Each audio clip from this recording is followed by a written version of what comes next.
Watch very, very closely. Ripple, the company, XRP, the token, BlackRock, and MicroStrategies are giving us clear indication on where these markets are going. Remember what Draper said. First, they resist it. Then they sue it. Write this down. First, they resist it. Then they sue it. Then they regulate it. Then they join it. 2017 to 2020, it was all the resistance phase. You heard all these big asset managers, big bankers saying you're a criminal if you buy it. It's a pet rock. It's used for money laundering. 2020, the case was initiated against Ripple around XRP being a security. First, they resisted. Then they went into the suing stage, which was 2020 to what we're experiencing in 2024.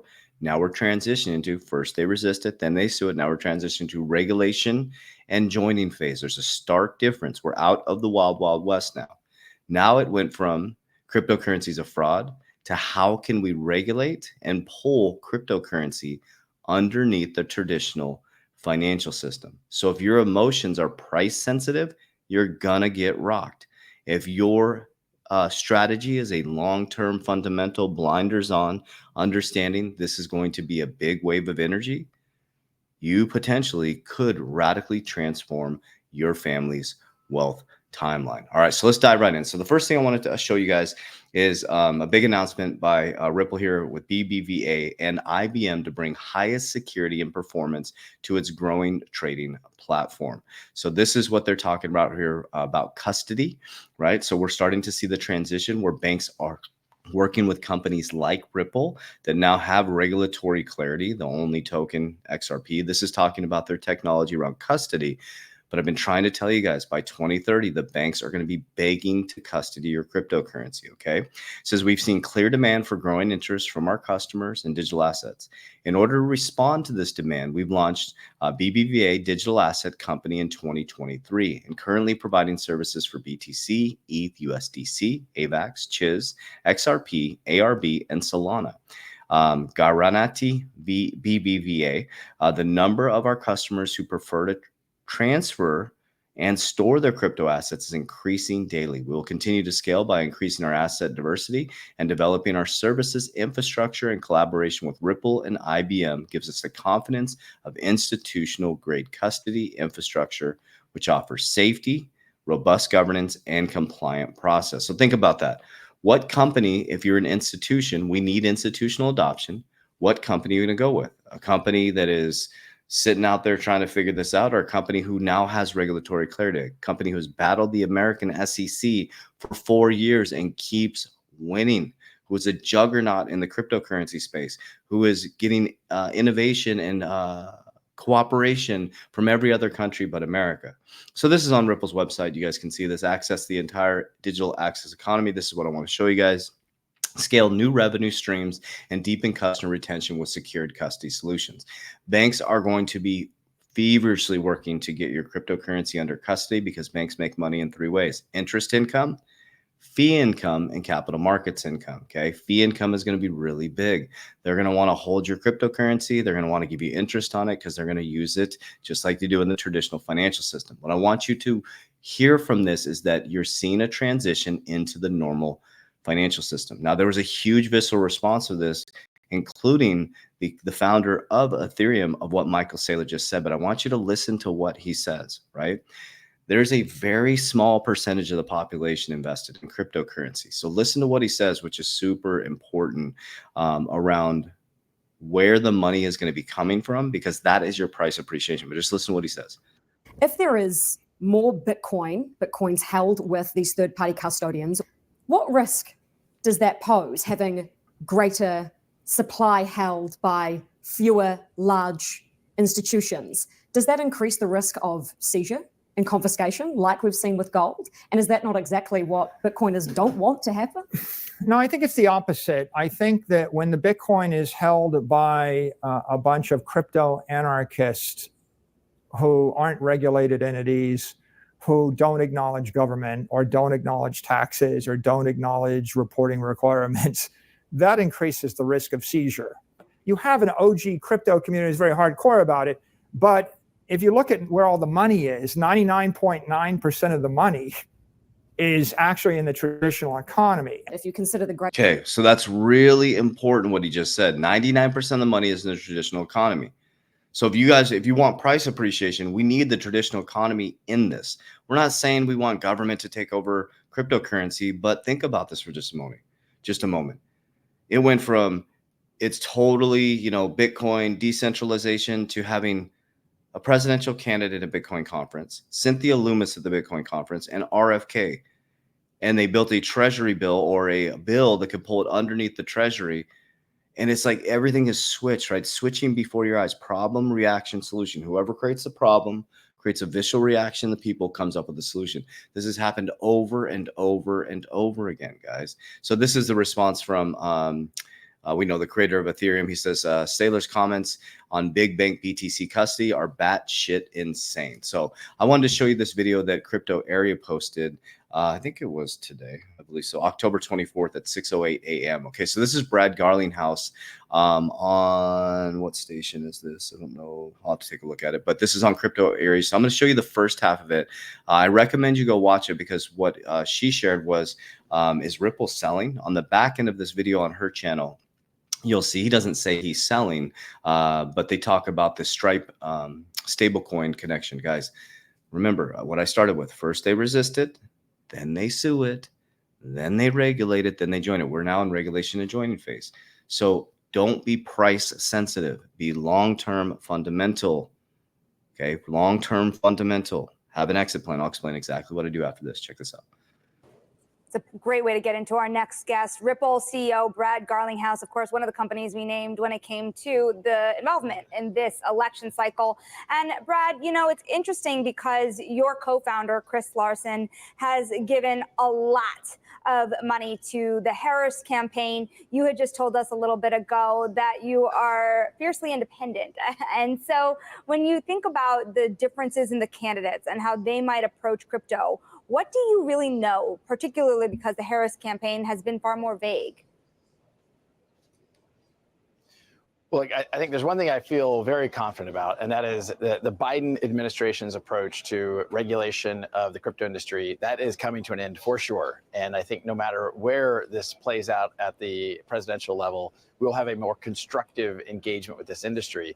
It's a critical industry. It's an innovative technology. And I think the United States should be at the forefront and leading, as we did with the Internet of Information. I think we'll get there. As I said yesterday at the Philadelphia Federal Reserve, I think Gary Gensler's reign of terror on the crypto industry is going to come to an end very soon.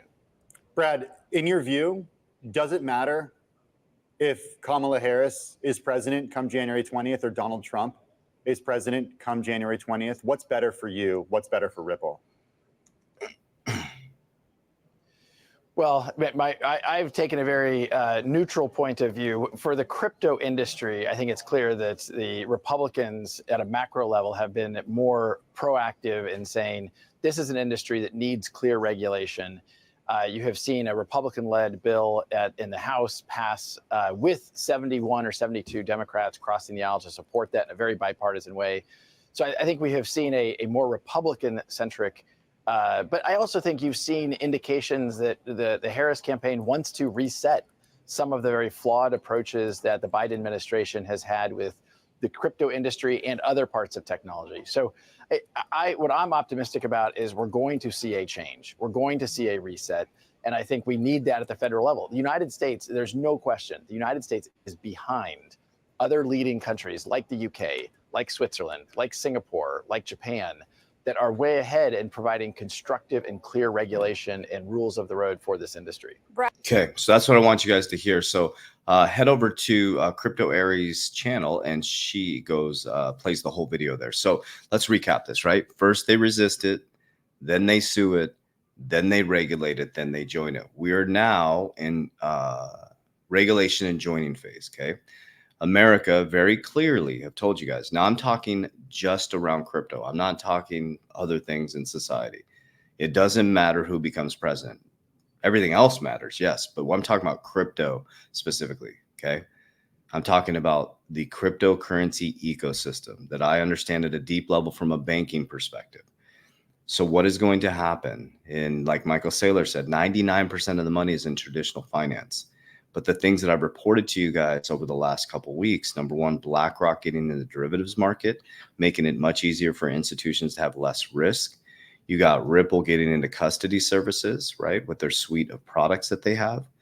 We have Michael Saylor, now the number one holder in Bitcoin. He's crushing everybody. Right? You got BlackRock, who is the largest holder and a second largest, I think first or second largest holder in HBO, which launched a document around who Satoshi Nakamoto is. You have BRICS, Brazil, Russia, India, China, South Africa meeting right now to de-dollarize. And then all of a sudden they create a bill to pull Bitcoin underneath the treasury, which would shrink the American balance sheet by 2045. So now you're in regulation and joining phase.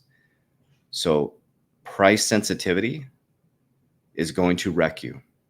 So what I do personally is I have an exit plan. I did the same thing from 2020 to 2022. I'm going to do the same thing from 2024 to 2026. I'm going to do the same thing. What would that be? I think it's 2020. The next bull run would be 2029 to 2030, I believe. You can do the math for me.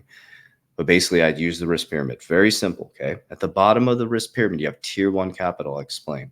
So it's very simple. Everything's a wave of energy. Have you ever seen anything go straight up? No.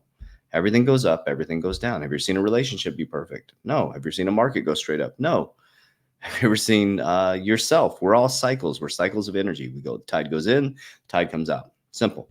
Okay. So when there's something like this, an opportunity to invest in something that is extremely speculative, that I know there's going to be a large amount of profit, I'm not foolish. I keep a bag forever, okay, that I can use in the future. Bitcoin, I'm not selling. I've given you my strategy on that. That's in my education section in YouTube. I explain exactly what I'm doing here. Bitcoin, I'm not touching. The rest of my altcoins, I'm going to exit 50%. So when everybody's rushing in to get rich quick, remember the 99% that are not familiar with this? They come in when the news is like, oh, look, check it out. It's so, and then everybody comes rushing in. So as people are rushing in, I'm selling at targets on the way up. I use Merlin, the smartest way to track your crypto. Okay. I'm the co-founder and creator of that. It's an app that helps you get alerts when to sell your crypto on the way up. Okay. Then I just calmly pay my taxes. I pull it down the risk pyramid and I put mine into insurance. That's what I do. I like to protect my wealth. Rule number one, don't lose money. Rule number two, follow rule number one, Warren Buffett. So I bring it down. And the first step is I max fund my insurance policy, my cash value life insurance policies. That's what I do. Okay. I'm going to buy more silver and I'm going to get more real estate. I'm good with my businesses right now. I'm going to continue to innovate in technology, attention, and education. And I'm going to help my businesses and my teams continue to grow. And with that cash flow, I'm going to repeat the process. So the beautiful thing is we're still pretty early. Now the bull run is, we're days away from the bull run, but we still have this big wave of cycle. It's going to go up in 2025. It's going to go down in 2026. And then we got another 4 years, probably 6 years to take advantage of these cycles. So yes, there's a short-term bull run coming, which is going to allow some beautiful price appreciation. But then we also have that other 4-year bear market. I cannot wait for the bear market. Okay. So I hope these videos keep you calm. Take a deep breath. The part that I want you to take from this, what Michael Saylor said, I'm not saying that I'm supporting banks cussing your crypto, all that stuff. What I'm saying is go deeper than the conspiracy, go deeper than all the visceral responses and this and that, and understand why do you believe what you believe and what has actually happened. Do you really think that us crypto people, the smallest percentage of population, are going to change the financial system? Or do you think that BlackRock, the largest asset manager in the world, Michael Saylor, who's crushing everybody out there, Ripple, one of the biggest companies in the world, Bitcoin is now wanting to be pulled in it? Guys, it's a transition of a financial system. That's what it is. And you're going to wake up in 2030 and you're going to be like, whoa, what happened? You're going to see Wells Fargo Bank custody your crypto here. You're going to see Bitcoin, on their freaking ads. You're going to see it's all going to be, and you're going to be like, what happened? We're drunk in the Coliseum, guys. The Trojan horse is coming in. But the difference is you're not drunk in the Coliseum. You can actually see what's happening. So I love you guys. I appreciate you. Warriors, rise, get your shit together. If you need any support at all, first, my warning. I put this on every video. I do this because I want to protect you guys. I put it on every single TikTok, Instagram. I do not proactively DM you. Those are scammers. We do not have a trading platform. We do not have an investment platform. I will never ask about your crypto. I'll never ask you to send me money, ever. I'm not on Telegram. I'm not on WhatsApp. That's not me communicating with you. So report them, block them. If you send them any money, report them to authorities. That is not us, okay? So I put that on every single video with risk of ruining my videos, but I would rather protect you, okay? Okay, so number 2, I do have resources for you to support you. So in the description of this video, you'll see what's called a needs assessment, okay? In my social media platform, you click the link, you'll see needs assessment. The needs assessment is, I get hundreds of messages a day. That's the only way I could control it. JV, how do you insure your wealth? How do you insure your money? I use cash value life insurance, okay? But what I do may not work for you. So what my team will do is they'll do a needs assessment. They'll call you, they'll text you, email you, they'll get you on a Zoom call or a phone call, completely free consultation. You will never directly send them money, ever. Okay, so they'll go over your retirement strategies. They'll see what works for you. What works for me may not work for you. It's situation dependent, age dependent, where you're currently at right now, what are your goals? And some people it doesn't work for, but we can help you with plans to get you on track. Okay. So needs assessment, fill that out. Very important. They'll text you, call you, email, make sure you show up for your appointment. We're getting hundreds of appointments per week for my team. I have team members in all 50 states and Canada.